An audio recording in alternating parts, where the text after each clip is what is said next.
west end of Kauai, just past the town of Hanapepe and Makai, towards the beach at Pu'olo Point, lies an expansive field of red dirt, formerly covered by kiawe trees and now containing hundreds of salt ponds, sometimes called by the ancient Hawaiians Waimaka o Hi'iaka or Waiku. It is the place where the ancient practice of Hawaiian salt making began and continues until this day.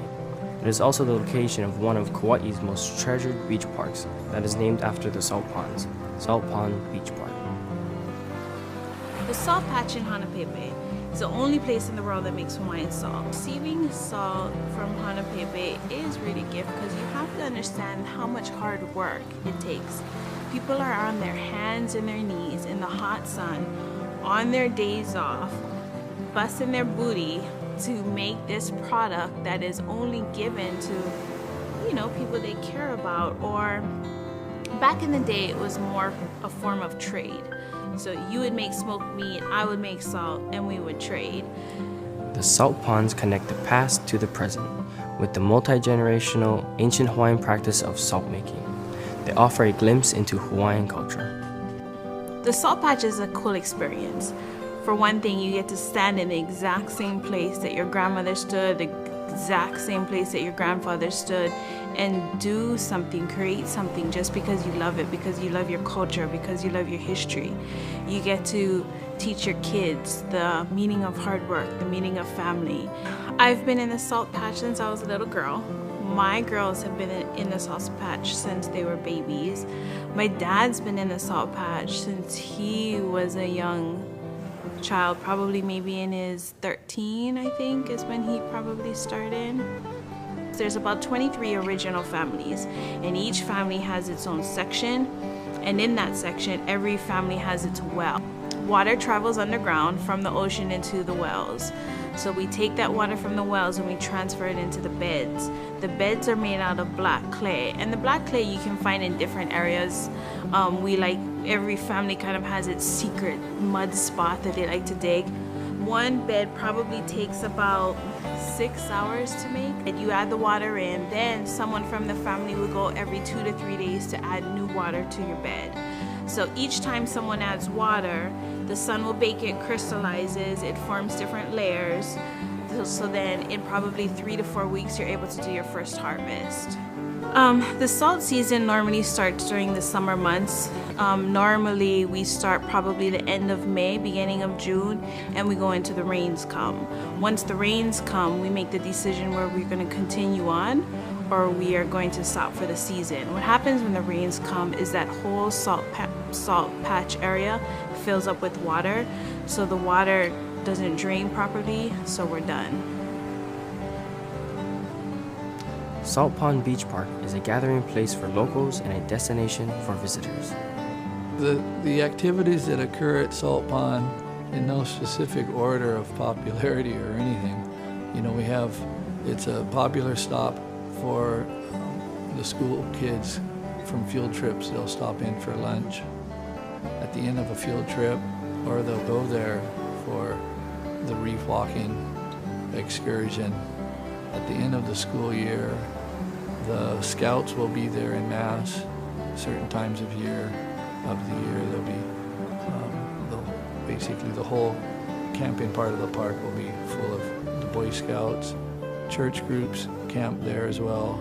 Family reunions will sign up and have 3 or 4 combined family reunions all at once.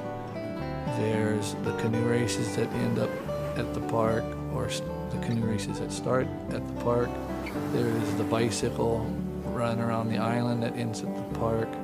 There's all manner of weddings, funeral, pa'inas, people just getting off of work, regular families camping for no specific reason.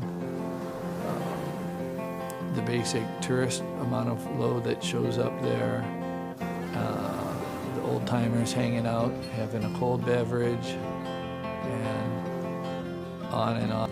Salt Pond is a training ground for future lifeguards.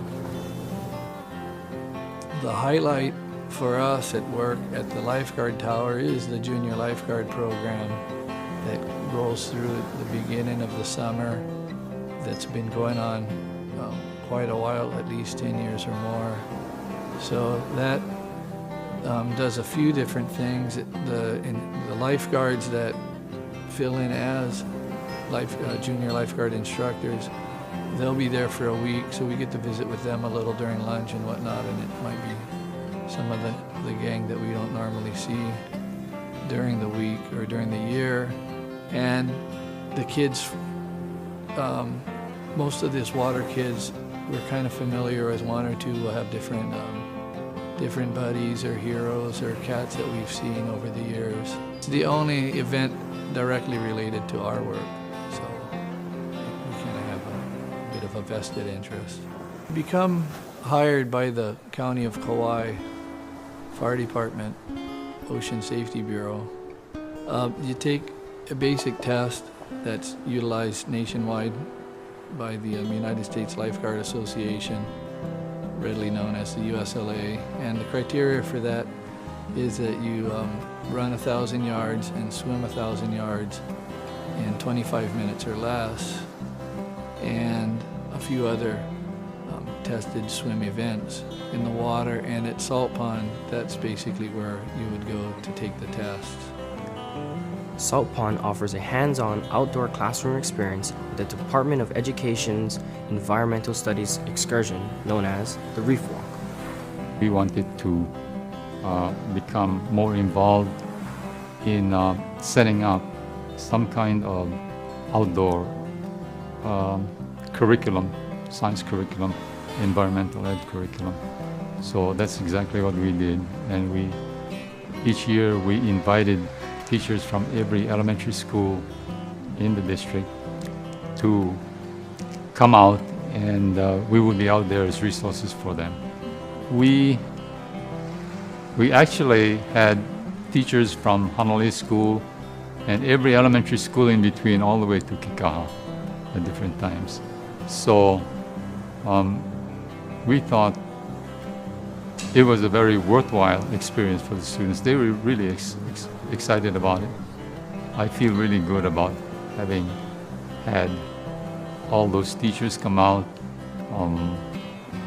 bringing all the students, because we really felt that they really learned a lot being out there, and it gave them a chance to learn about the environment, in the environment, and not just be confined in the classroom, four walls, and learn about what it is that's going on outside. The things that the students get most excited about are the animals, of course, because there's movement, locomotion. We also see a lot of algae there, marine algae. But as I said, they're most excited about the Spanish dancer, the box crab, brittle stars because they're very active. There's a whole bunch of invertebrates that the students get to see when we take them out there. We were excited about the fact that the parents felt that they learned quite a bit also in chaperoning or helping to chaperone the students along with the teachers.